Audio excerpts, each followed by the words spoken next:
welcome to the 40K Fireside podcast, where we discuss everything to do with competitive Warhammer 40K with your hosts Vic Vijay and David Gaylard.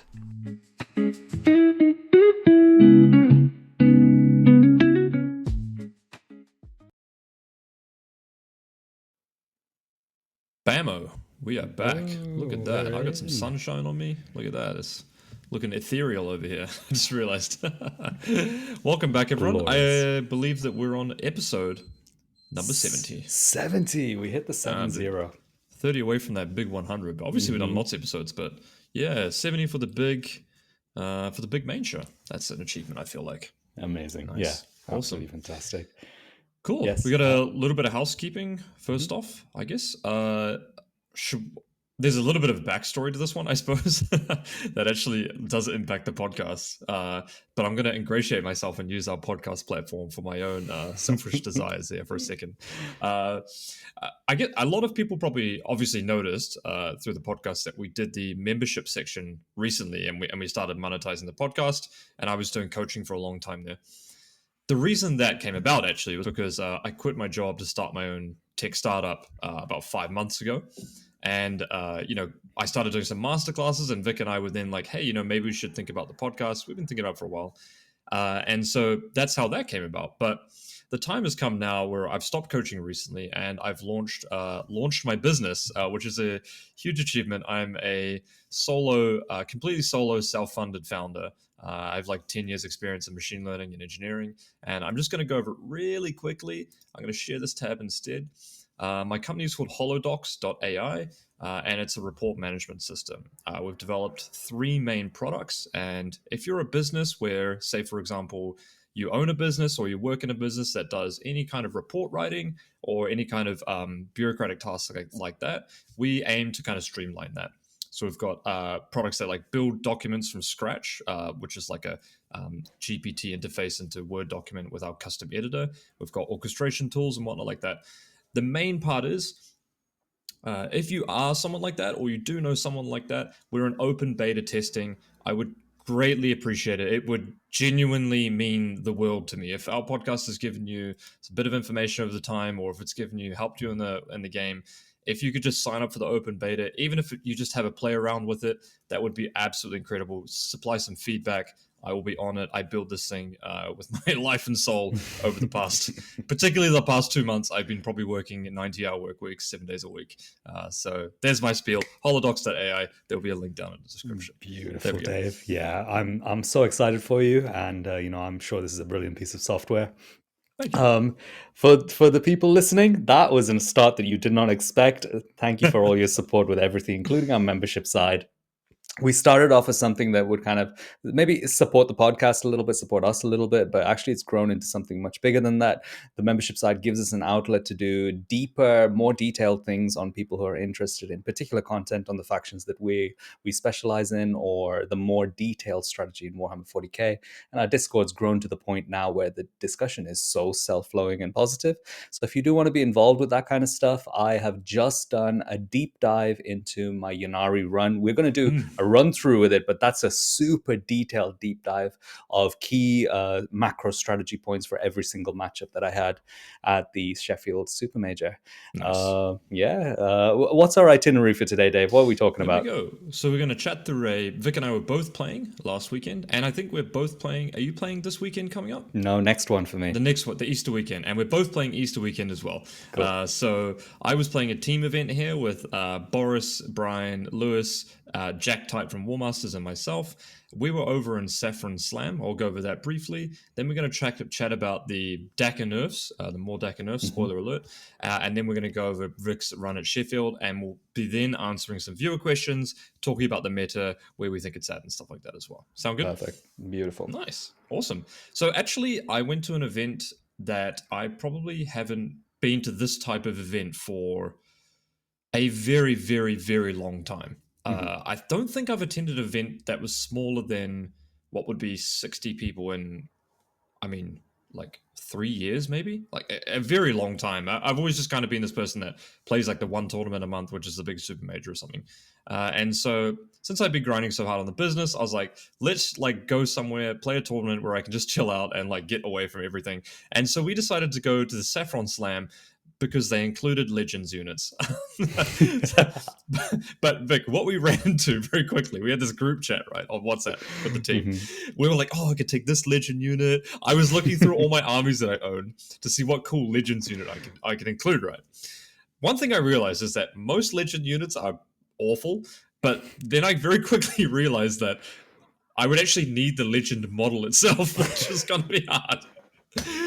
The only good Legends models I own, here we go, are the Medusa Carriage battery and the Earthshaker battery, which are all indirect. So I thought it's probably not a great idea to turn up to a nice tournament like this and just bring all indirect. That's kind of not the point of getting away from things.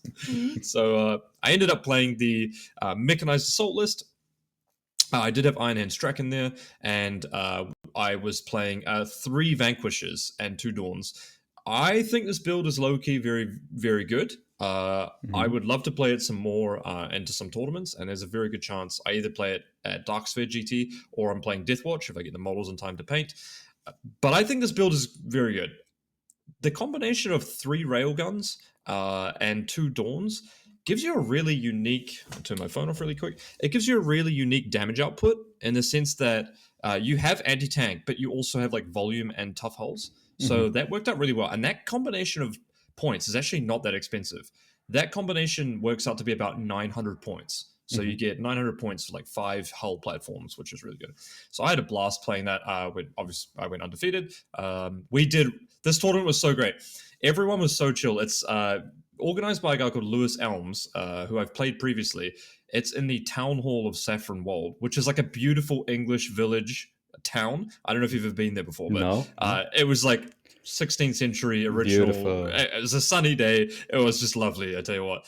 South of Cambridge. And the TO there was genuinely the nicest TO I think I've ever played a tournament with. He had spot prizes for every round. Like if you rolled a 12-inch charge, he had like plushies. He would come around and ask everyone like if you need a tea or coffee or something like that. Like you need a banana or an apple, he would just give you it. It was so chill. It had like on the final round, they had like trance music playing on the final round. It was all played in this town hall. It was super nice, man. Man, I miss that kind of stuff. This is kind of commonplace in the past, and it still is with the kind of local tournaments. People, the TOs try to create this amazing experience for the smaller group of players that they have attending. So yeah, good to hear. Yeah, it was awesome. The terrain on some boards was a bit funky, but overall it wasn't like too bad. There was one board that had a giant canyon through it, but every single person at the tournament was so lovely. If there was anything weird with the terrain, we were just like, can I just go over that? They're like, yeah, sure, it's fine. Like, who cares, right?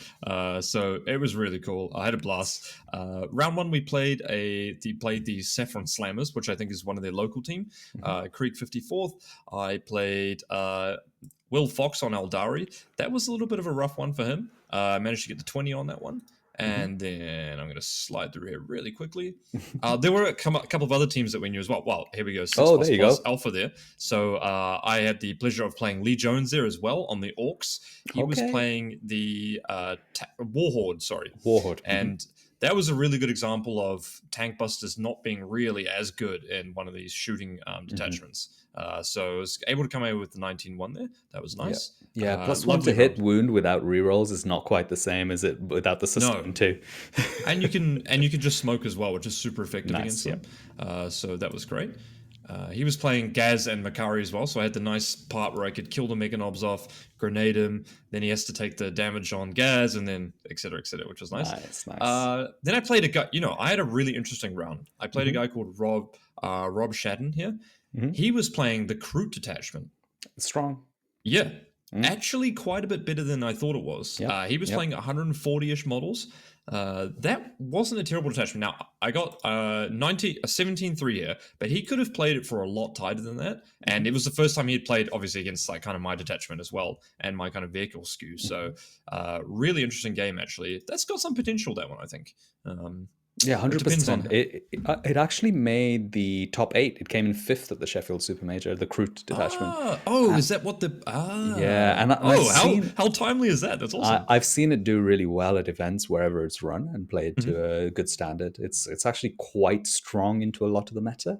Yep, I can But see that. Yeah. as with any squishy horde, there are going to be some games you just straight up lose. So And I think that's one of the problems with it. You play against mm, Blood Angels or Death Watch or yeah, something like that. They just all knights even. I think they just blow you off the board, yeah, which is mhm. not good. Then we played the Warg Boys, who was bunch of guys that have come up from London, I presume. These are a couple of London Oh local yeah, guys like Clement, Julio, yeah, yeah, yeah. Oliver.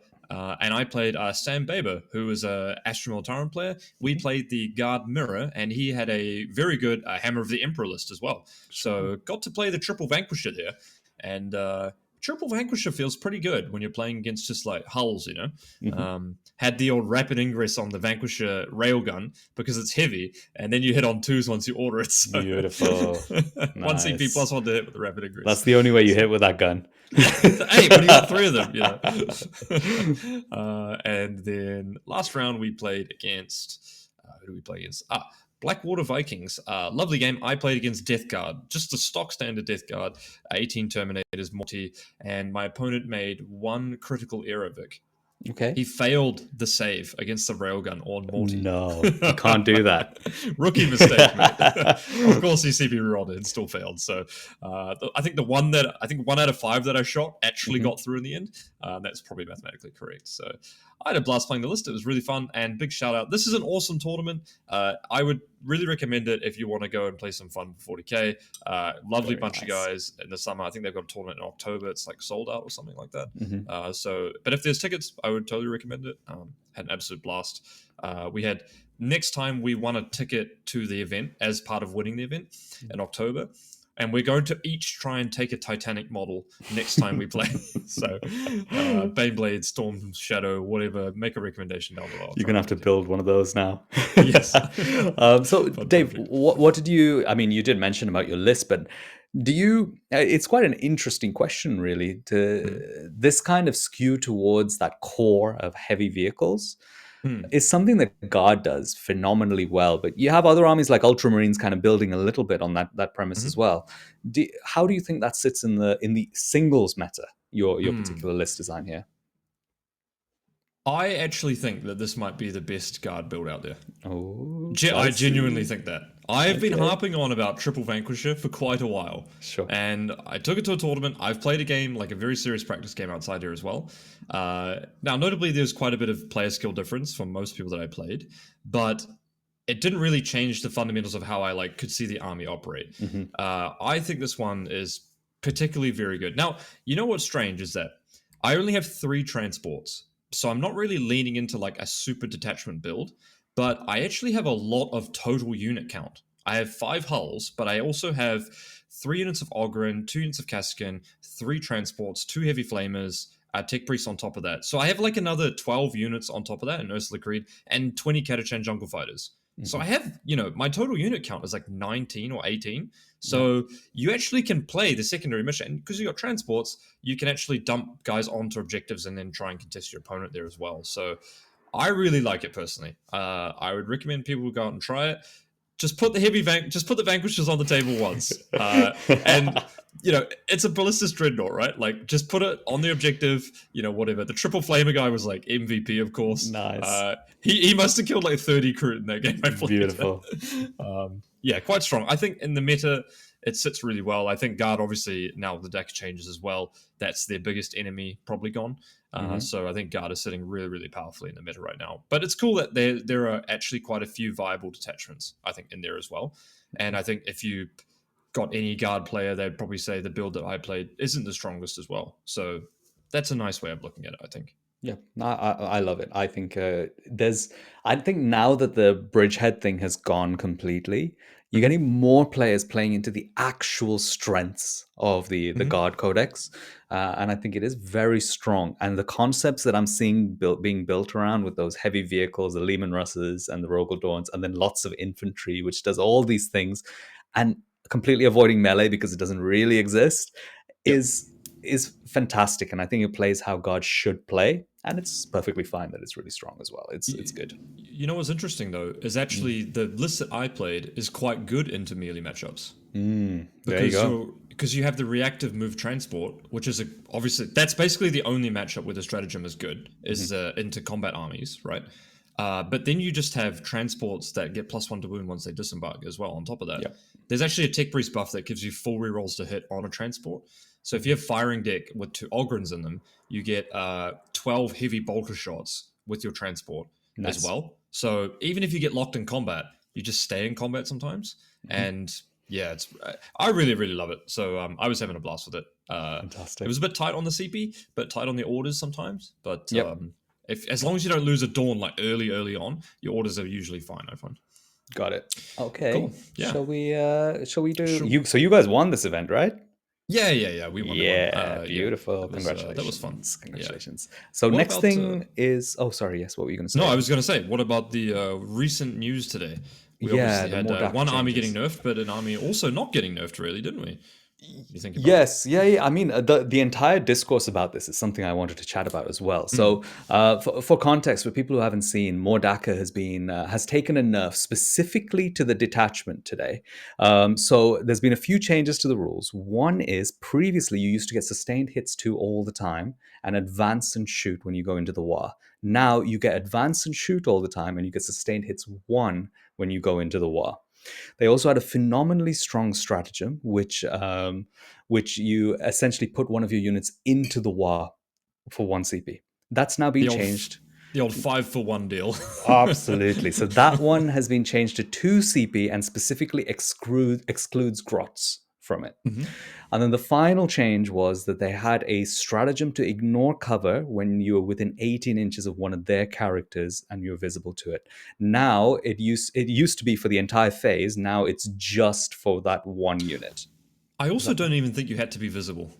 Oh, really? Was it? Yeah, it was even more Goodness broken. me. But yeah. Right.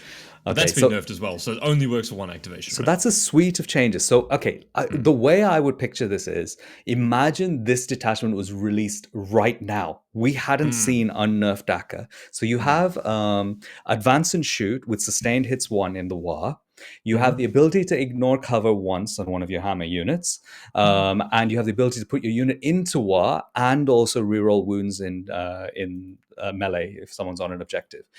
I still personally think this is an okay suite of rules if this was how it was released, in my opinion. What do you think about that take, Dave? It's an interesting one. I think that... Okay, so where would you put it in terms of competitiveness before? Just to conclude that. So I think nerfed tactical brigade. What our options here are nerfed tactical brigade, because that got a little bit nerfed. We've got warhorde and we've got more Dakka. So if I was to rank these 3, I would personally say that all 3 of these are competitively viable. Okay. But I would say that tactical and more Dakka are actually at a very similar level, with tactical maybe a little bit better. Okay. And then warhorde, I think, comes out at the top of the pile for me here. What do you think? Okay, yeah. So I guess... So okay, before I go on as well. Okay. Would you give this... is this a pass or a fail on the adjustment, as we would call of this, in your opinion? I think they did the right amount here. Okay. I wouldn't have gone less or more than this. I think this is actually a very fair amount, because you have to think about it, right? Every faction has an identity, and their detachment allows them to tweak the identity. There is always a fundamental problem with giving orcs very strong shooting that goes slightly against their identity, really.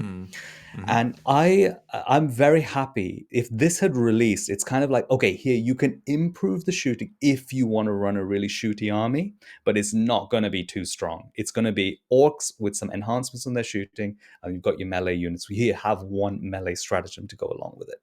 I think this is an incredibly balanced detachment for the orcs.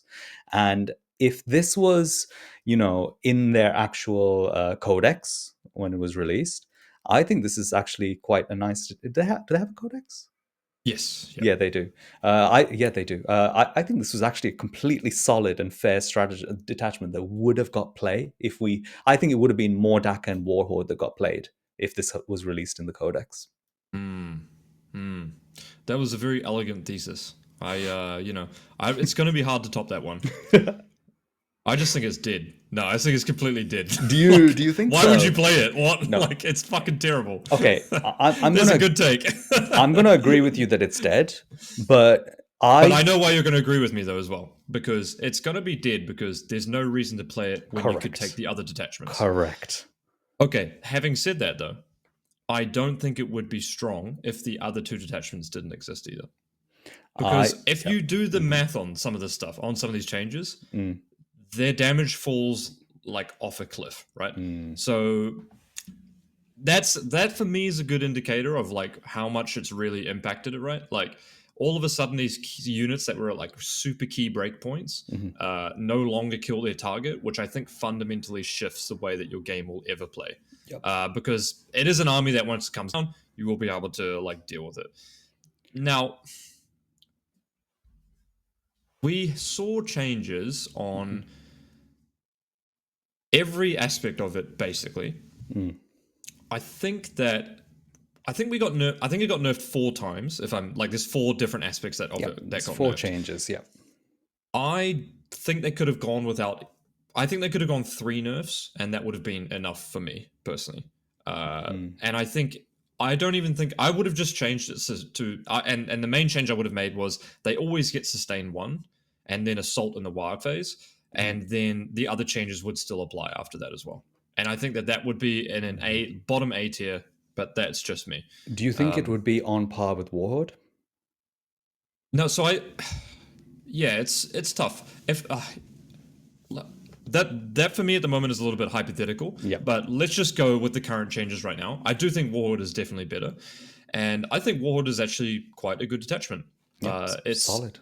Has some very strong abilities. Obviously, +2 to move and +2 to charge is like really, really powerful. So, Warhorde was already good previously. The WAG change is still a huge impact on that. I remember saying that like at LGT or whatever, before LGT or something, that if they got that change, the army would be really strong. So, yeah, I think, it would be nice if it wasn't such a pendulum sometimes, like swinging between nerfed and then unnerfed. But I was thinking about this earlier when I was making a cup of coffee in the kitchen. And I was thinking about this, and I thought, what would I say about this detachment on the podcast? And I thought, there's going to be someone here that's listening that's going to say, David, you wanted it to get nerfed, and then they nerfed it, and now you're complaining again. Now, that is a valid piece of criticism, and I'm not saying it's true, but I've always rallied against them like septuple nerfing something into the ground. So I think there was a balance there to strike, but it wasn't as bad as it could have been, let's be honest. Like, what would have been bad is if they hit points across the detachment as well, which then affected the other detachments. So, you know what? Normally we're sitting here complaining about that effect where they nerf the entire range, like they nerf all the detachments. So I think I'll give it a pass actually overall because that didn't happen. Because we've seen that so many times happen, like with Aldari, for example. Or Sisters, right? Where where they nerf the points and it hits everything, right? Yeah. I think this is the best possible outcome here. Actually, I'd rate this on a very similar level to how they did the Star Shatter nerfs. And I know my opinions on how I feel like my opinions compared to the internet is different all the time. That's usually a good thing.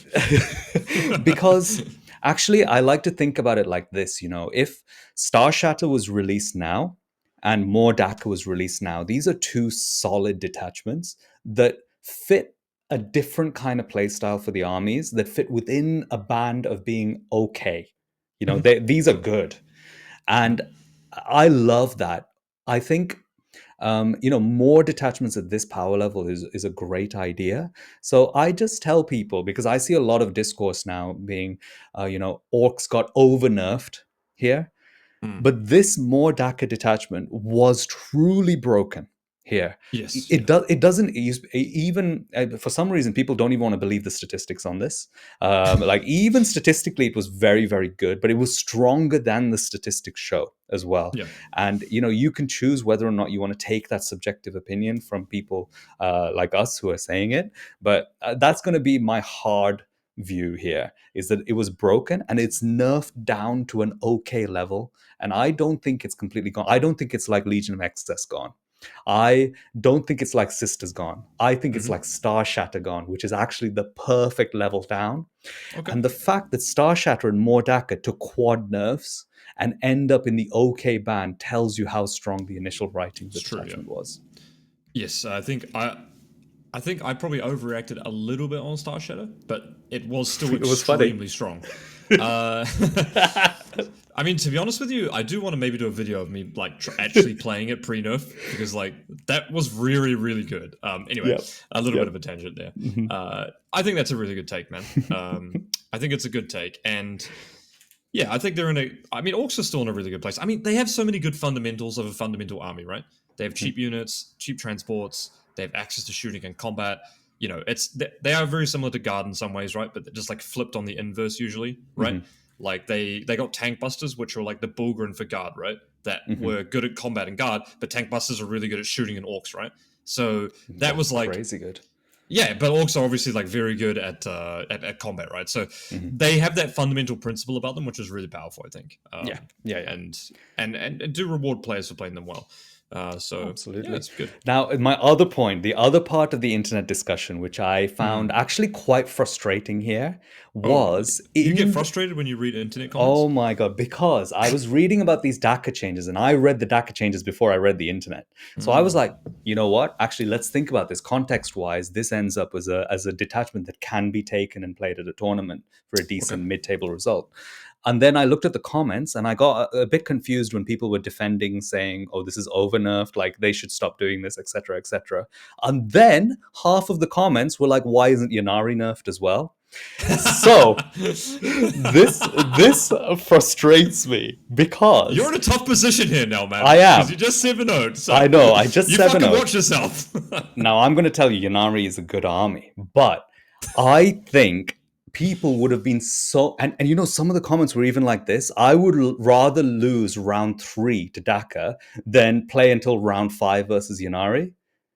Right. So can you hold on a second? You would rather get tabled by this army that's completely unbeatable than play a game against Ynnari. And let me tell you this, even at Adepticon, if you scroll down past Folger and find the next Ynnari player, that person is in 56th place.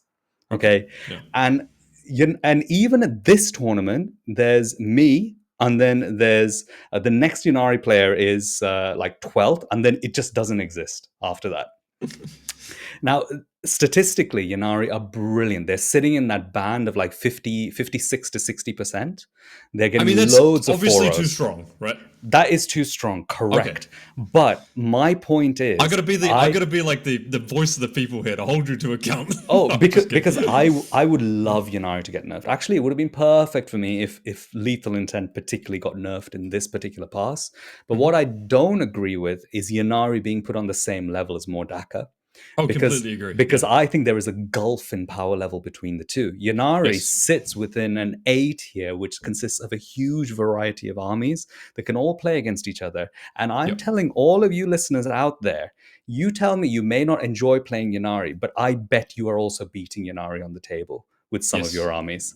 And Yep. that is the key point here. Ynnari doesn't win against everything, which makes it sit well in the singles meta. It needs a Mhm. tone down. That's perfectly fine. It's not fun to play against, and in some players' hands, if there's a skill advantage, it's unplayable because of that. Yeah. So There are some perfectly feels fine. bad elements to it, I think, right? But on a very balanced change to more Dakka, to then bring up that it should have been better that Ynnari got Oh nerfed yeah. is really frustrating for me, because this kind of community sentiment spirals into doing things like what happened to Sisters. So Mm. let's see what happens. But I think it would be a massive shame if the discourse goes towards Eldar need to be nerfed, and people are very happy even if it's over nerfed. Whereas when more Dakka gets nerfed, people are upset that it's getting nerfed. That I would annoy see. me. Yeah. Yeah. It Ynnari is like it's like the lowest hen in the pecking order. You know what I mean? Like every chicken in the coop bullies that one hen, and Yep. everyone rejoices when it I gets picked think on. it's one of those things where anyone who doesn't play it, and even the people who play it, if it gets nerfed, everyone's life becomes better. Yeah. Everyone's a winner at that point. Like it's one of those armies. Oh The god. I would like to see it get nerfed because I think actually, but I would like to see it get nerfed like detachment wise, Yeah. because I think stuff like Seer Council and stuff like that is actually good and is Yeah. on a really good power level and is hmm more fun to play against. You know, I think It's not more fun. By the way, guys, right? If you think that well, Seer Council and Warhost are more fun to play against than Ynnari, when you put that in the same players who are playing Ynnari's hands, I think you're going to have a question mark on that. okay.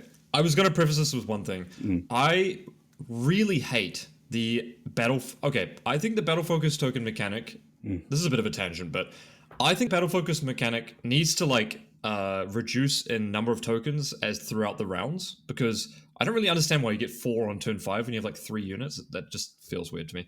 But the one where you can reactive move after getting shot is mm. like the most frustrating thing when you shoot something. It's just like oh my god, like yes, okay. Okay, yeah, I'm trying to Mhm. play around all this stuff, but yeah, fuck, I shot you. Okay, you can move. That one I feel like could do with a little bit of a change. Yeah, That's it, just it, me. it just depends if if balance should be based around what feels good and bad to play against, Yeah, versus the actual effectiveness in terms of winning the game. it's a And good that, discussion. yeah, that's the discussion here. And we can see in this discussion between Ynnari and Mordaka that Hmm. people almost dislike stuff which is Trixie like or Eldar do Yeah, more than just getting blown off the more table power. by Mordaka. Yeah, it is like it is a black and white comparison between the two. Mm, Mordaka was just raw power level, straight up. It's on the tin. It's like a Votan was super busted, right? Like yeah, they move and then they shoot you, man. bam. People are like way more happy with that and just getting steamrolled in a game like they're not going to win, rather than Yep, trying to figure out some maneuverability puzzle exactly. where you can like execute a good macro strategy and beat them. But if you don't think for like 5 turns intently, you're going to make a mistake somewhere. It's going to make you Exactly. feel bad. Yep. Yep. It's I a tough one understand from a it. game I balance understand perspective, it. right? I mean, Yeah. What is interesting that an army like that exists, hmm, it's quite clever to be able to make an army with all of those tricks and also make it not absolutely busted in power level. hmm, If Ynnari does get corrected, I think the army is in actually a very good tricksy level where it kind of wins half of its games, kind of thing. yeah. So yeah, that's clever design, I think, by GW. Okay, so it's a win for GW on this pass. I think. Yeah, good job. Uh, Good job. Um, And I would have liked to have seen some Ynnari thing there, but maybe missed opportunity. But I maybe they're also going to would leave it for have. later. I also would have because it reduces the chance of any further changes to Eldar outside of just the Ynnari changes. Yeah, I just think Now, it's important that they make it like they take this approach to Aldari again as well. I would say is we've been saying this, and we particularly harped on about it a lot in the last couple of months, and we said, please God, do not do points plus rules because they always mess that up, and yeah, we haven't seen that this time for yeah, the exact reason that you want to see the other detachments get played. So exactly. that's a win.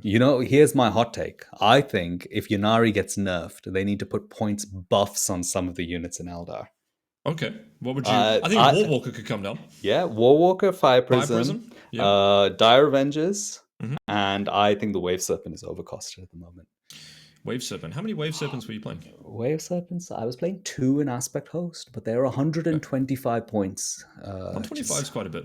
Yeah. 125 is a little pricey, so yeah. They're quite And tanky though. they also encourage Eldar players to play a more balanced play style. Push people Okay. towards that. Combo play, transport play, is a nice way to move Eldar, I think. Nice. There we go. That's the thoughts on Dakka. I think, and Vic and I thinks as well. Well, Vic thinks as well is that you will not probably see it for a very long time. Yeah, I don't think so. The win rate will probably drop off the face of a cliff. Yeah, it'll go back to its base level. There's a few orc specialists out there, but most people who play orcs are just out there to have a good time. Yeah, play some Warhorde. Nice. Warhorde's very good. Cool. So speaking of Sheffield, Yes. what was the event like in total? How many players was it? 208 players, which is Okay. more than I expected, honestly, because more Really? Dakka was still available at this tournament. I thought there would be Yes. more people dropping out of it because they don't want to have to deal with that. But That is interestingly, genuinely a big part of why I didn't want to play as well. yeah, I and I'm sure some people did, but actually, still to end up at 208 at Sheffield is a really good number. mhm. So yeah, it made for a nice varied meta. We had, I think, 16 Eldar players, 16 more Dakka players, so there was Nice. a good mix of everything. And I go through every single game with the map and my deployment and everything on the member side, and I also Yep. go through my list design theory. Is actually Nice. quite a good video because I did that before the event, and Cool. I kind of identified what I thought the threats in the meta were and Yep. why I chose each building block for my list to build it. Nice. In terms of the actual list, it's a pretty straightforward Ynnari list with a little twist. So I have got the Incubi brick, Ivrain, the Visark, 10 Incubi. I've got 2 Autarchs with 2 units of Howling Banshees, 3 Warp Spider squads, 2 Fire Dragon squads. We've got 3 Dark Dark Reaper Reapers? squads. One of them is a 10 man. And then we've got a unit of Wind Riders as well as a Wave Hmm. Serpent. And the Chaff is the Warp Spiders plus 3 units of Rangers. Nice. Three So units of Rangers. Wow. 3 units of Rangers. Wow. So I really love the Rangers on the UKTC terrain. And, I've developed my list slowly over time. I tried playing a really janky list. I tried playing with Venoms and stuff like that. And then I tried including the Wraith Lords and try and deal with stat checks. And now I've found a home somewhere in the middle where I have Hmm. these high volume hammer units, the 10 Dark Reapers, the 6 Wind Riders, but also lots of janky play with the fights first and the ranges. There's Hmm. some awesome moves, and I did this pretty much every single game, including the first game that I'm going to talk about here. Nice. Ranges are phenomenal because they have a reactive move built in. And you can end up trapping opponents in a little catch 22, where if you put a ranger onto an objective, if they move onto the objective, you reactive move away. If they shoot you, you reactive move away. If they charge you, you heroically intervene into them with a Hmm. fights first unit. If they kill your entire ranger unit to take you off the objective, you can sticky the objective and then lethal intent move with something else. So you can essentially leave your opponent with no good choices as long as you have spare ranger units. So I personally prefer them a little bit to striking scorpions because I actually see Ynnari now as a defensive list that wins on the scorecard more Hmm. than a tabling your opponent kind of list. Yep. Anytime I've tried to aggressively take the fight to my opponent and table them, I found myself verging on the side of losing the game rather than winning the game. And Hmm. anytime I can create a situation where my opponent's left with no good choices and we're playing a passive game, I find myself winning on the scorecard. Nice. Very good Uh, scoring capabilities there. So one unit can do Extremely. 5 things. Absolutely. It can do any of those 5 things, and your opponent has to play around all of them. So it's a proper headache to deal with. Yep. And this first round, I got the interesting pairing. I got straight Yes. into Manny Chima round 1. Straight into it. I had a really interesting run. Like, sometimes you go to a tournament and you just want to chill. Hmm. I was kind of happy in this one that I ended up playing lots of good players, playing good Nice. armies. So it was a really nice challenge. And me playing Manny round 1 immediately got me warmed up for this entire tournament. Got you into the right mindset. Absolutely. So me and Yep. Manny, we played, it must be 100 times now. So we know each other super well. And Manny brought this Blood Angels list that was designed to beat Dakka. So him Right. and Josh Roberts both came in with Blood Angels at this event. Manny dropped Dakka because he found it boring and he wanted to try and find the counter. Now, it's Turns out the counter was just waiting one more week. yeah, exactly. A few more days. Now, the matchup here is really interesting because actually, this is an extremely close game between Ynnari and Blood Angels. I know a lot of people messaged me and said, "Look, Vic, if he just kind of like goes at you, can you actually kill everything in his army?" And my answer is, I Yep. think yes. I think actually he can't. You can't completely threat saturate Ynnari here. They Yep. do have the correct profiles into Blood Angels. What is a challenge is that I have 3 melee units, 2 units of Howling Banshees and the Incubi brick, whereas Manny has 9. Mm. And one of my units kills one of his units, but one of his units can kill one or more of my units. Hmm. He also has 2 bricks of 10 JPIs, so the jump pack intercessors that do mortal wounds on the charge and have the grenade keyword. So that unit itself could kill the Incubi brick if it's able to grenade, mortal wound, and then charge, even through my fight first. So there are lots of lose conditions in this game for me.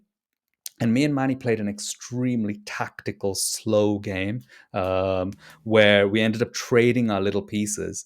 But my scoring was just slightly ahead of his in this game, pretty much all the way through.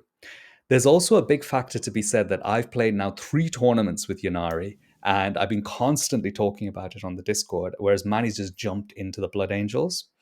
So there was one pivotal moment where Manny set up his 10 jump back intercessors with a ballistus dread right next to it to block the flank.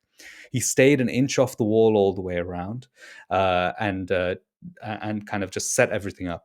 And then I managed to get my fire dragons, kill the ballistus dread, and get a unit of howling banshees to touch the side of this JPI unit, and the howling banshees killed all 10 of them. Sweet. In this game, Manny was unable to connect any of his jump pack intercessors into the incubi.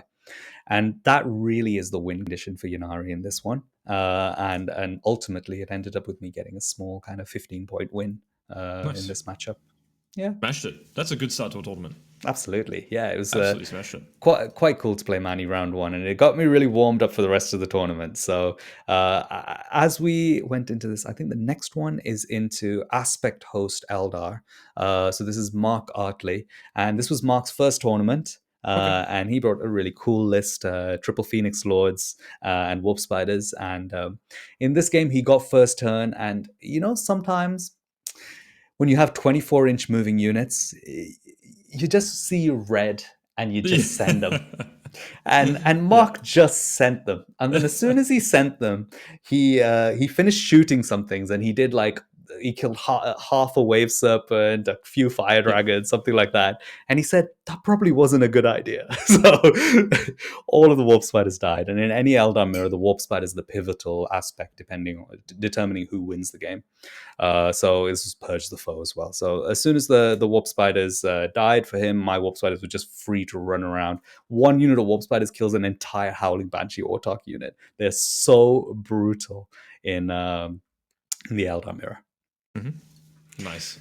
Yeah, cool. Round 3, I think, was a really interesting one, if I remember correctly, Dave. This is against one of our Fireside Discord members, Oh, Joachim, Joachim. who, yeah, Nice. I think you've been chatting with him and stuff Yeah. as well, right? Obviously So not enough. he'd also been chatting I'm with just kidding. Naz, and Oh wow. I know, right? So he'd been chatting with Naz, and he brought essentially Nassim's list, Okay, the combined arms list for the 220 Krieg. Nice. exactly 2 units of Cool. 20 Krieg, 2 Hellhounds. He had 3 Lehman Russ and 1 Rogel Dawn, Okay. Yeah. and then a It's pretty bunch of thick. yeah, and he had 2 Tauroxes and 2 units of Kazakin inside. So Okay. he just had a thick list. Yeah. And this was an extremely interesting game because this is the game I'm actually quite scared of. So you're playing you're playing table quarters here, right? Search and destroy. Yes, this is Search and Destroy, and it's the changed. No, it's not Burden. What is it? It's Taken Hold, Hidden Taking hold. Supplies. So Sure. loads of objectives. This is a mission I like, but this is a mission he also likes as well. So he has high OC, high volume of models. The 20-man Krieg units are actually quite good into Eldar. And he also has high toughness. The Lehman Russes are good. His Lehman Russes had the battle cannons, actually. Okay. Yep. He's playing Lehman Russ battle tanks. So, Yep. so he had 3 of those. So Okay. Yeah. each of those is actually quite good into Eldar as well. Yeah. So this is actually a very challenging matchup, and one I went into looking at the list thinking, okay, I don't actually think I have list advantage here, especially if he just stages up, expresses threat off the middle of the board with the Tauroxes. Now, what he did, though, was something slightly different. I did go first in this, which I don't think is a good thing, to be honest, but it's okay. Okay. You can move block a lot of this army, though. I didn't. I did not move block this Oh. army. He had the Tauroxes set quite far forward, and he kind of scouted them into nice little positions. And I was thinking of how I'm going to manage those things, and I ended up deciding that I'm going to set up Overwatch rather than actually move block him, because only one of his Tauroxes could really get behind my deployment zone with a big advance. Okay. Yeah. So set up super defensively, and then on his turn 1, he had the option of either playing defensively or kind of coming into me and trying to kind of limit my movement. He went for the second option, where he essentially completely covered the edge of my deployment zone with both units of Kazakin, the Tauroxes, and a unit of Katachan. Okay. Now, I didn't know if this is good or bad until It's quite aggressive. yeah, it's very aggressive until after this game where I said, I don't think anyone should try and jail Ynnari. I don't Yeah. think that works because what happened. One of the Mm, problems is that you lose your key threat assets as well, and then correct. you're just on the table when you move 10 inches, right? It is such a pain to deal with the Tauroxes with the Kazakin in, Mm, especially if they're expressing threat for 3 turns of the game or more. mm. Like their threat is actually more than actual damage output because you For sure. don't know how crazy it's going to be if they get right Like into the middle of your army. a Cascan unit like kills 5 aspect warriors.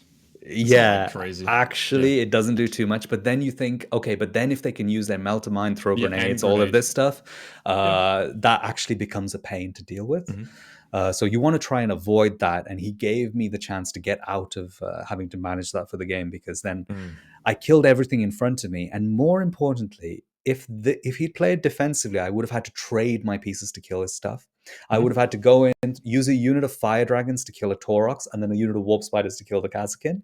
Hmm. That's too much of a trade for me because then I'm down both of those units. How am I killing his infantry or his more heavy vehicles? So my out was that I could kill everything from safe positions at that point. Mm. So I essentially killed his front line of stuff without trading any of my units. And I was even able to use a fire dragon unit to go and move block some Lehman Russes and Hellhounds and kill one of them. Hmm. So I ended up getting so much momentum that Joachim was never able to get back in this game.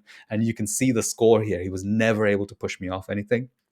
There's a really important part that I was talking about in the early game algorithm as well, is that Mm, especially when you play guard, if you're going to make an aggressive play, you actually just want to put your unit in the middle of nowhere mhm. because you need to make sure that you can counter shoot down the line in which it Correct. got killed. And if you do that, it looks really bizarre because your unit's like smack bang in the open, but their response has to also be in the open. And Mhm. if you ever put your units out there and your opponent can destroy them from their deployment zone where you can't counter shoot that angle, then it's basically a bad news bearer situation, which you took full advantage of by the sounds of it. Yep, 100%. Managed to get the momentum in this game and take it through to the victory. Joachim's Nice. really cool. I actually talked to, he's in a team called Friendly Fire. Cool. And this is a guy called Waleed who set this up. Mhm. And their team is new and they're putting so much focus into sportsmanship and trying to bring together parts of the community. And he was talking about maybe doing some charity events, things like that. So keep a little eye out Awesome. for the Friendly Fire guys. Very cool Friendly guys Fire. from London. It's a good name, actually. Yeah. um, Round four is into James, who is the owner of Gambit Clothing and a Oh, member awesome. Dude, on. you play so many Yeah, people from our dude, Discord. What the hell? I That's did. crazy. So James was in the army. Cool. I think actually in the navy, and he afterwards he ended up kind of coming back to Warhammer 40k, and he set up this Gambit clothing business where he does Hmm. embroidery on clothes, and he does all the embroidery himself. So make sure you check that Nice. out, guys.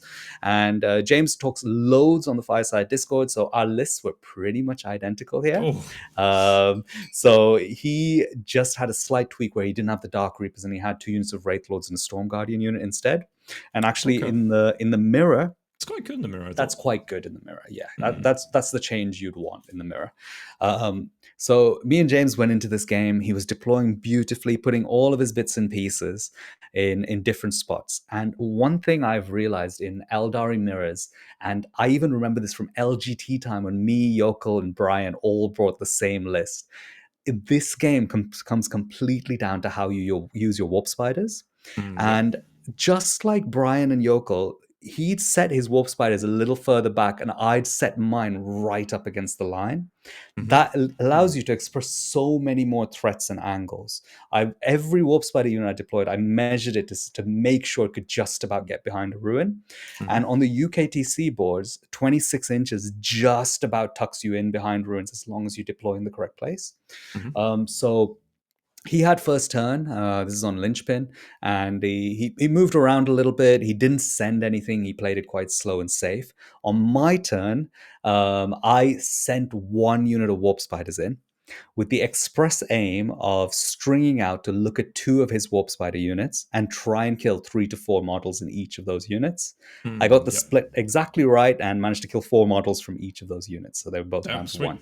1. And then in the middle, I managed to primary deny him while killing 3 models of his Corsairs without killing the entire unit. So I managed to keep all of the primary going and cripple 3 units without killing them. Nice. Perfect. So that is a great bit of momentum. And if you can ever get a play like that in a safe way in the Ynnari mirror, where you don't allow them to activate lethal intent early on in the game, it's extremely powerful. And then he had his turn where he then negotiated, tried to kill a few pieces. He was scared to kill my warp spiders. But at this point, if you have a warp spider unit directly inside you, you have a choice. You either kill it in combat or you kill it in shooting. He went for killing it in combat here. And it was actually really awkward for Eldar to kill each other in combat because you end up in these really bad positions if you put your Yeah. unit Just be shot off you the board just afterwards. like in the middle of nowhere, and Eldar hate being there rather than tucked in behind a wall. So yeah, he ended up having to charge some Storm Guardians in. Now the Storm Guardians were off his back objective, and then I was able to then get my next turn where I just went for it and just tried to kill as much stuff as possible in his army. My Warp Spider units were trading for his Howling Banshee Autarch units. My Dark Reapers were drawing lines all the way into that Storm Guardian unit that charged. And as soon as you get a little resource advantage like that, it's game over. So Nice. we had an awesome game. James was really good at reflecting on the game and talking about things he could do to improve. And I think his journey will be really interesting in Warhammer. So props to you, James, for that one. Nice. Round 5. Round Oh yeah, I 5 is remember the round 5. spicy one. Oh gosh, there were so Just many remember undefeated everything players. that. Just remember everything that Vic has said about Dakka. So round 5, I played against Ben Jones, who was playing more Dakka. He won the South Coast Super-Major the Yep. 2 weeks before.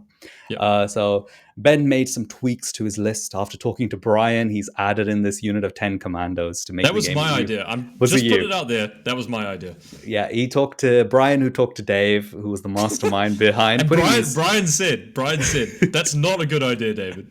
And then a couple of days later, it was like, actually, commandos make a lot of sense if you just win the game Yeah. on the spot. Yeah. So this is a matchup I didn't want when there was some more favorable matchups. But okay, you know what? We're going to try because this mission is actually quite good. Playing Yeah, it's like Scorched Crucible, Earth, Crucible, right? Scorched Earth, yes. Super drawish and passive, right? Exactly, because once you're on your expansion objective, it's really hard for someone to knock you off the Yeah. expansion objective. So that means that our primary is going to be quite similar, and it's going to come down to secondaries. And I have a much faster army than him for scoring secondaries. And actually, sometimes it feels like if you can stop the trucks from having so much freedom and kill them, they don't actually have that much chaff for doing secondaries, especially the killy ones if you don't give them stuff to kill. Yeah. For this game to actually work, and you can see the score is extremely close here. For this game to actually work, you need a number of things to go your way. I need to deploy first to stop the commandos from giving a free path for this grot unit to just go mad. I then need to actually go first so that I can actually stop him from getting into these amazing staging positions with the trucks. If he gets into those staging positions, he's going to be able to just go out and just smash my army to pieces. It feels like playing against 3,000 points of models when you play against this Mordaka army.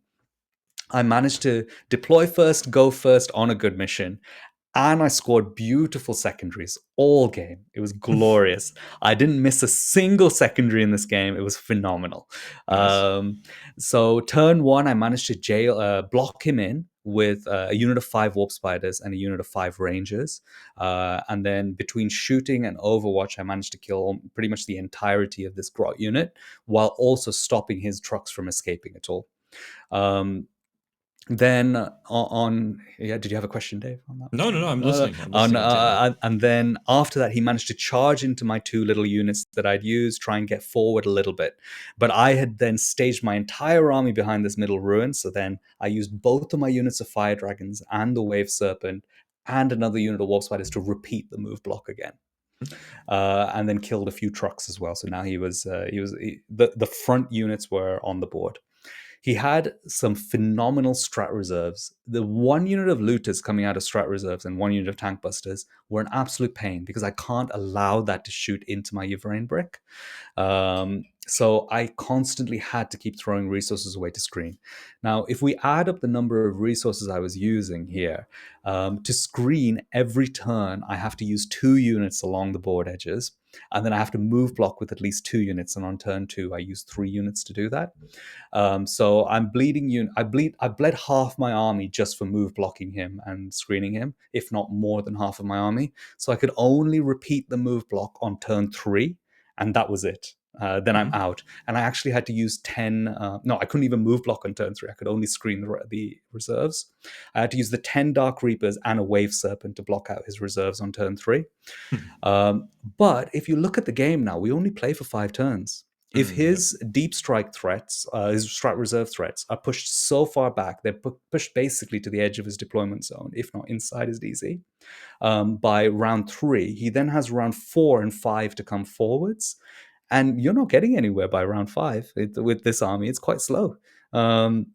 So I looked at the scorecard, and he was going second, so he gets an advantage on the final turn of scoring. And I was about 30 points up going into this round 5, into the round 4.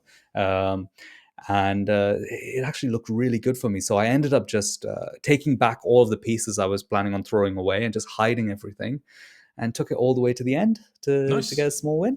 Yeah. Dakka is beatable. Dakka is beatable. You just need every single star to align. Because actually, helps. there was a pivotal point where Ben shot a full unit of looters into my incubi brick. And I was on an objective. Now, he should kill 2 incubi bricks with that. But he ended up only killing 8 of my incubi models.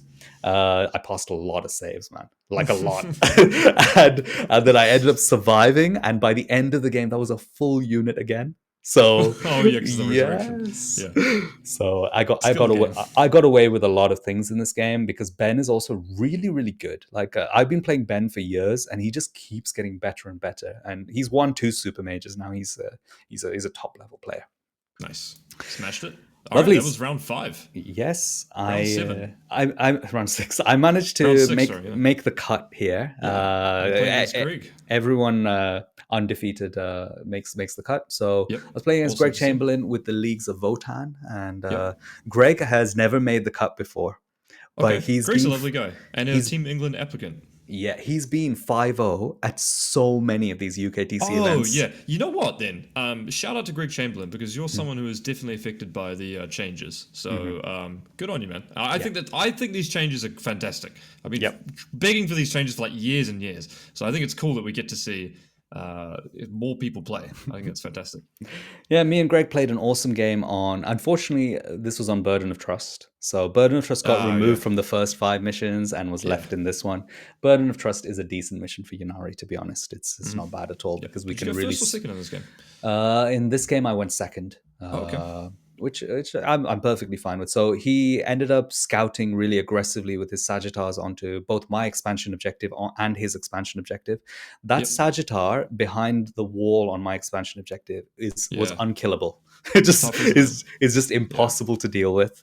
And there's such a tiny space to safely hide and primary deny on that objective. It was really tough to manage that. Yeah, they are OC3. So we ended up playing a very, very slow, grindy game here where we were just playing for points, and I had to throw away resources quite aggressively to keep his primary down. So I was expending my resources like that. The interesting thing is his list is very quite thick on Terminators. And I'm very good at killing the Terminators because I have 20 Dark Reapers. The Howling Banshees are phenomenal against them with anti-infantry 3+. And the Incubi Brick is not bad at all as well. So what ended up happening was eventually at some point, the game was going really slowly, and I thought he's slightly ahead on points. I'm going to lethal intent my Yvrain brick into the middle. What would you like to do, Greg? He was about to charge me with 1 Terminator unit, and I was like, the game's over if he does that. Like he's losing the game on the spot if he does that. And then just at the last second, he said he's going to charge the second one in. So he charged both of them in. Actually, this is the play that I wanted to happen. Now I just need to get a little lucky on the die, or not unlucky on the dice. I mean, you do have fights first, right? With I team do have regiment. fight worse, so I punched one of the units and took a chunk out of them, and then the other unit, actually, they have like 2 attacks each or something. The Terminators, Yeah, yeah. they really don't do that much damage. So he ended up killing half of my Incubi unit or something like that through -1 to wound. The shooting Um, is very good. I mean, you just have a 4-up invuln, you -1 to wound, right? So, Yeah, yeah. exactly. So now I have both of these units tagged up in combat, and I'm free to now move my entire army out because I have no Overwatch threat. So I had a lot more freedom after that one play, which didn't go wrong for me, and I was mad. From that point on, I really did control the game. So Nice. we had a really good. Greg is really good as well. I had a really good tournament in terms of player Nice. skill. I played Yeah, you against. played a lot of people. Yeah, so that was an awesome one. Good to play against the Votank because I haven't played against them for ages. And yeah, we managed to get through round 6 into round 7 against Marcus. Now, Yeah. who would have thought I'd be playing Grey Knights on this final table? Yeah, that's Uh, crazy, isn't it? Marcus managed to take this all the way through to the end, and this is an awful matchup for the Grey Knights, like truly disastrous. What was he Um, playing? Was he playing the regular detachment or he was playing uh Warpbane Task Force. okay. And his saving grace was that his strike squads had Brotherhood champions in them, which give them fight first, which is actually quite good against the Eldar. I can't really get through the 2-up saves with my Okay, yeah. shooting profiles, and I can't really charge them because they kill my whole unit before I fight. So that was good for him to play defensively. But Marcus kind of played it with good momentum across the whole game.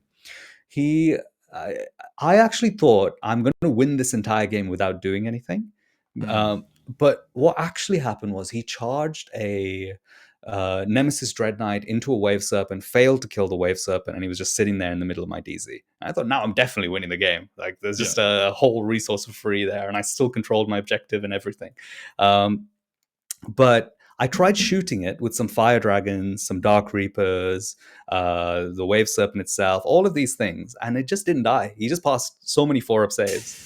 It just didn't die, and it was in the middle of my army, and he ended up killing the Wave Serpent in combat because I didn't fall back because I thought, oh, Oh, he I see, isn't. right. I thought it's definitely dead. Like nothing Yeah. survives this, but it survived.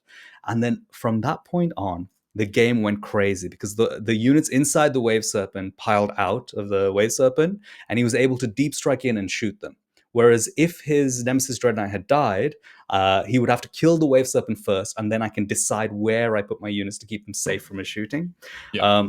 This was a very bad situation, and I actually lost about half of my army on this turn. Um, Even then, it still felt like I had way more stuff than him. Okay, yeah. Wow. Um, so it was a close game in the end. I think we were within like 6-7 points of each other. Mhm. But I had bottom of turn as well. I managed to get a burn at the end, get my primary, and that just tipped me over the edge. So well played by Marcus. He took a risk, took advantage of me of the risk working, and managed to keep it to a very close game when I had a lot of list advantage. Nice, awesome, and That's the tournament. that was the conclusion. Then we That had was.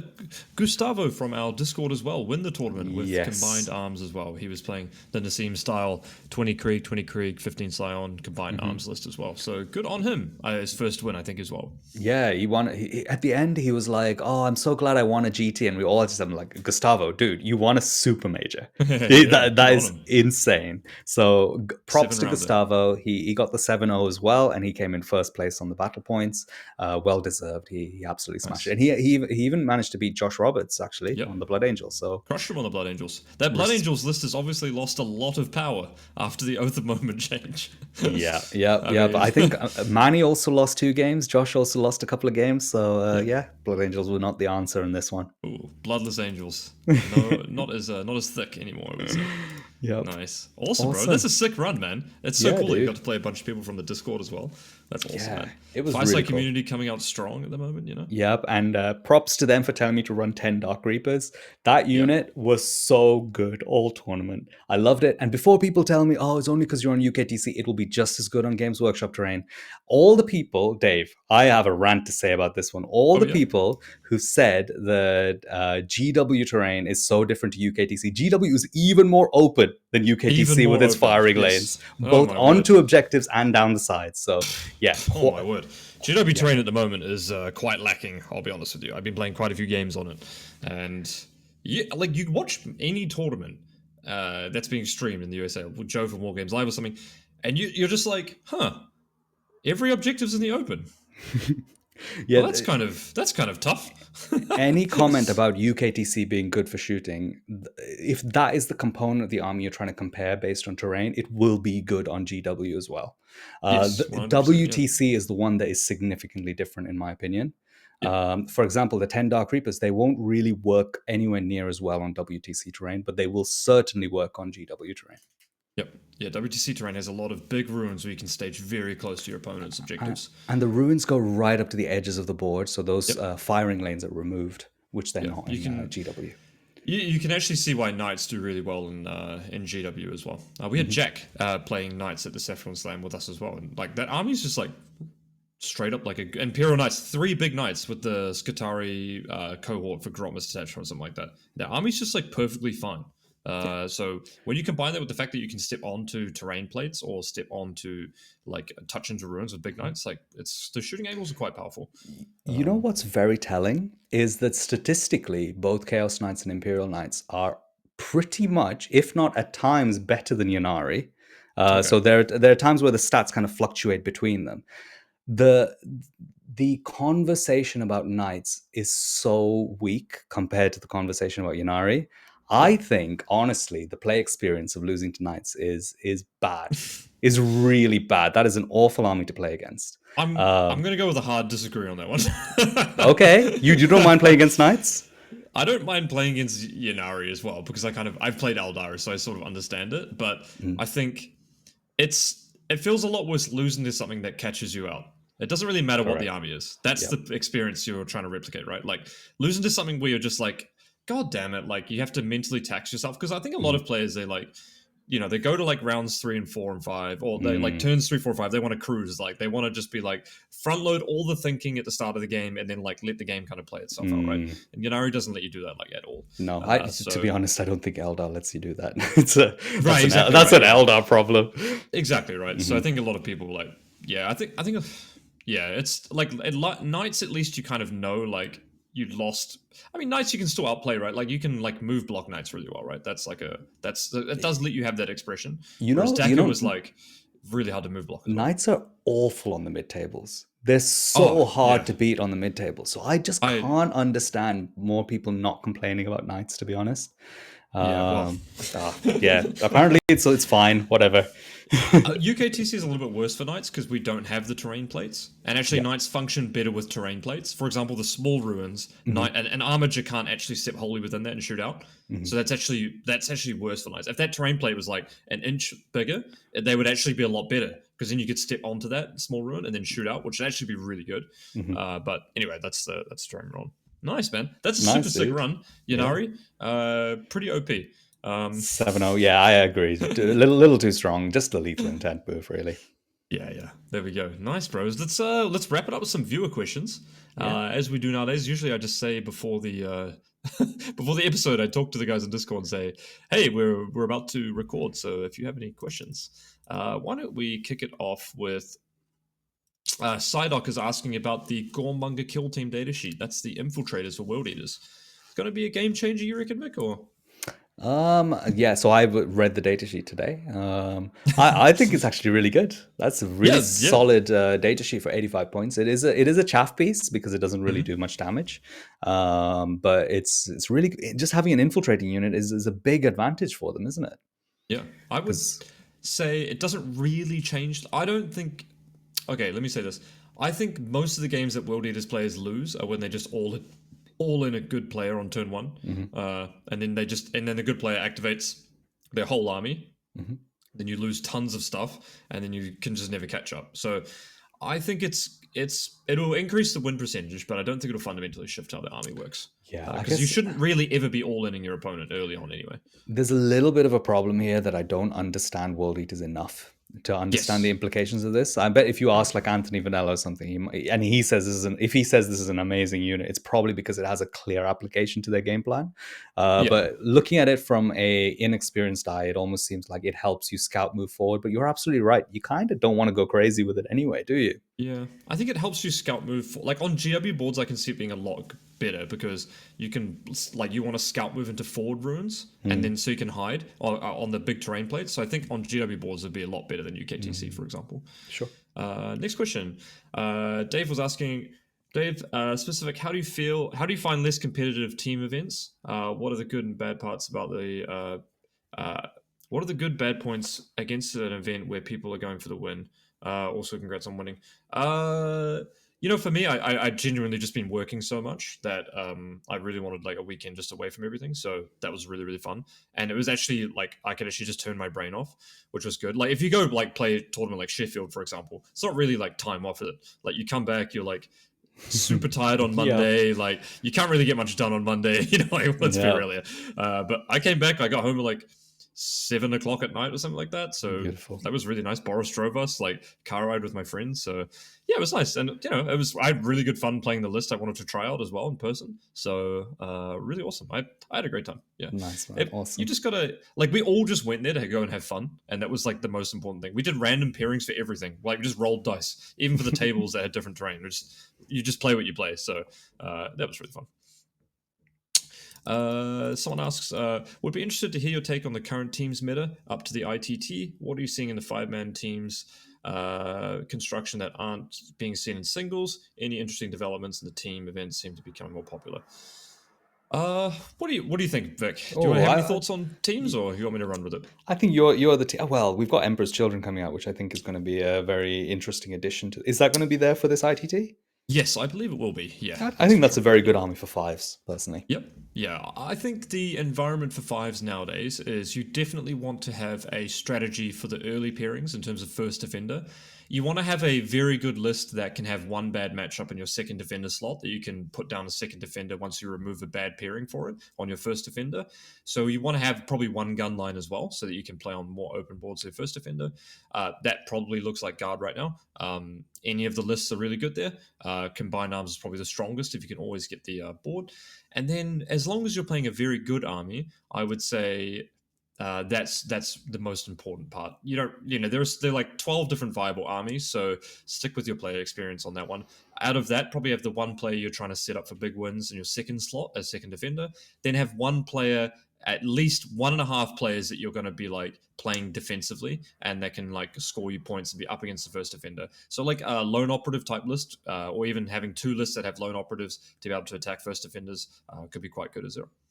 Yeah, my answer wasn't as good, was it? Tim was asking Vic, with your initial testing in Aspect Host and pivoting to Ynnari early on, what lessons have you learned with Ynnari list construction that you would think apply to Aspect Host? E.g., if 2x5 Fire Dragons fine for general in UKTC, or do you think more is necessary if Aspect is relying on killing? Yeah, I think it's very interesting finding the correct momentum of armies. When I was playing the aspect host list, I felt a bit more power. I had to win by killing. So I kind of leaned into that a bit more. Aspect host does have more output overall. I think the playstyle is going to be quite different from Ynnari. I don't think you want to take the exact same lessons away that you did with Ynnari over to aspect host. I think that requires an entire rebuild in terms of approach. Now we have a lot of people, obviously, in the Discord, who are talking about the different Eldari sub detachments. I think once Ynnari gets nerfed, I do think Aspect Host is going to be up there as one of the most viable options. One thing I would take away from Ynnari is the Eldar resource management is the critical part of this, because if you run out of stuff by turn 4 and 5, you're not going to be able to finish the game off. So controlling space while not overutilizing your resources is the key to success, I think, for any Eldar army, aspect host included. Yep, exactly. Yeah, those are the fundamental principles, aren't they? Try and interact with your opponent when they can't interact with you. See where you can get those. Like the most powerful stratagem there is, of course, the fire and fade back into the transport. So really looking at where you can set that up in a position where it's hard for them to interact with. Is like that's a position where Aspect Host is actually way better than Ynnari, right? Once you can get that engine going every turn, just like going in and out of that transport It or near doesn't an have to objective. trade. Yep. Yeah, that's really, really powerful. Scoobs was asking, what are your thoughts on Deathwatch, and which armies do you think will cause the most issues? So my prevailing sentiment on that is that they do kind of struggle into mechanized heavy vehicle skew builds. But I don't think Deathwatch have a ton of bad matchups. To be fair, Mhm. they're a pretty all-rounded army, and they have a lot of skill in there. I've been playing. I've played them like 3 or 4 games now, and I'm hopefully going to play them at the GT coming up, and then I'll be playing them at BFS in New York. I've been liking the Storm Speeder Thunderstrike, which is the +1 to wound that kind of helps with those vehicle matchups. But I've been maybe swapping it out for just 3 Invader ATVs and seeing where that takes me. So pros and cons to both of those approaches. Invader ATVs, you get like stuff that you can just put on an objective, which is really nice because Deathwatch don't really have a lot of that. But yeah, I think Deathwatch are a really good army. I think they're very underrated in the UK, particularly, especially for how they operate. And UK TC boards, I think, are perfectly playable for them as well. So yeah, nice. It's a fun army. Nice. Gustavo asks a real question. Would you, and you can tackle this one, Vic, Yeah, real sure. question would actually be how much luck versus skill do you need to win a GT or Super Major? How do you minimize the impact of luck for a consistent result? Oh, beautiful. I mean, this is a good question, to be fair, because I actually think you can't. You need some moments of luck at the right time to get Mhm. yourself all the way through to the end. And you saw it in this one. I needed a number of lucky things to happen against Ben Jones's Dakka to actually get through this tournament. And the way we would look at this is so different with me going 4-1 versus 7-0, all Mhm. because I had that luck in those few moments against Mordaka. So, in my opinion, I would say mentally 4-1 is the correct place to expect to try and aim for, no matter what level you're at. Because if you don't have the luck, then you're probably going to get a 4-1 at some point, and that's still an extremely good result. But you can shift the balance towards winning more consistently based on a huge number of things, ranging from the actual list, army, how you counter the meta, and also your overall strategy. I really like Dave's approach a lot of the What? time to. I love your approach to macro strategy in games because, um, over time I've realized that having an extremely solid macro strategy, where you are scoring baseline level of points and you look at it based on that, is very powerful way. And you do a lot of that, in, like even your early game masterclass, which Mm. people can still get, is that probably is one of the best ways to improve your consistency at all levels of the game. What do you think, Dave? Yep. Yeah, well, definitely checking out the early game algorithm is a good way of. uh, yeah, it's a tough one. I think. Look, I'm going to give a cop out answer, which is that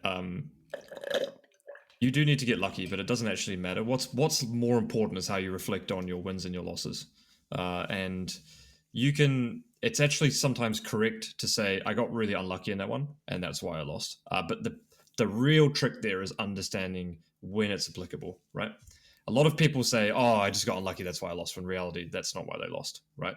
But the trick is to be like, actually, luck did play a pretty big factor in that, or I got lucky to win that one, and actually analyzing when that's important. So actually analyzing your game when you've lost on skill versus on luck is the most important part, Mhm. rather than getting lucky or being good, right? Because if you take that attitude, win or lose, play well, right? Which is the Ignite philosophy: win, lose, play well. Which is the fact that you can still play well. You can play a perfect game. I didn't understand this till before. I knew this before playing 40K, but you can play a perfect game and still lose, Mm. right? Yep. Which, when you think about it, is a powerful statement. I played Josh Roberts at Manchester a couple of years back when he had 18 Wraiths. I had 3 Manticores, 2 Basilisks, whatever like that. Full power level on both of us. I played, Nathan Roberts was watching, I played a stellar game. I had some things go right, but there's just like, you can play perfectly and you can still lose. That's just the way. Like, I look back on that game and thought, I genuinely wouldn't change a single thing of what I did. Even every activation, I was like, yeah, that was pretty much like spot on, but you can still lose. So it's important to recognize that. Absolutely. Okay, Dan asks a couple more. I'll skip the first question. Is GW giving every army access to every rule potentially ruining competitiveness for 40k? Like, worldies get infiltrate, every army cannot be down, scout infiltrate multiple armies.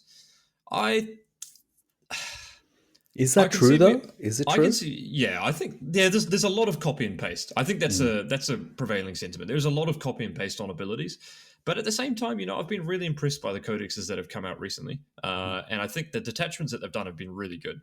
And I think they've had good identity behind them as well. So whilst Mhm. I've also complained about copy and pasting abilities, I think that's more prevalent in the data sheets per se. I Mm. find that unit data sheets to be quite copy and pasty, but the detachments to be quite good and flavorful. So that's my take on it. I think it is actually makes it the game somewhat more competitive because you're just duplicating rules some of the time, right? It's usually when Mm. they create novel things that they're broken. Yeah, but I love like in the actual chat here, TJD's answered that question as well. And Ah, he said, the easiest way to balance every particular thing, an army, let's say, is to give them all access to the same rules. yep. The issue is that you start to lose the soul of the army. You lose its identity when you do this. And then it's whether it's worth the balance. And I would even expand on that and say, is that actually fun? Is that what we want as a community? And yeah, Yeah, it's a tough one. it's a really really tough one. I personally agree with you, Dave. I think they found a right balance here where they give armies the tools in slightly different ways with different layers of rules, kind of tweaking things. Hmm. And mostly they found the identity of a lot of armies. I mean, if we just look at Emperor's Children, Eldar recently, even the Guard Codex as well, they've really hit the identity on all of these armies very nicely and gave them all a lot of the similar tools, but some unique tools as well for each one of them. Yep. There we go. Nice. That's the wrap. Fantastic. Congratulations on 7-0, man. That's Thanks, a bro. big achievement as well. Well done on the Saffron win. The putting that one up on the shelf. We got a sweet 3D printed Space Marine bust, which is Oh, really cool actually. Yeah, and our team photo was in the Saffron newspaper with the title 50 wargamers in town for Saffron Slam's tournament. Oh mate, that's just lovely. officially in a newspaper. Yes. I got a certificate saying first runner up. Thank you, UKTC, for that one. Yeah. Oh, Oh well, try yeah. not to leave that on the train. Awesome. There we go. Episode 70. It's been a pleasure. I'm going to be at Darks VGT in a little bit. Vic's going to be playing the Glasshammer event. Yep. Let us know what you want to do. And like usual, if this is the first time listening, if that is, and if this is the first time listening, and you're listening right to the end, then thank you very much. Really appreciate that. Consider hitting the like button, subscribe button, or something like that as well. That's been Thank you, Vic and I. guys. Peace Thank out, you. guys. See you next time. Bye.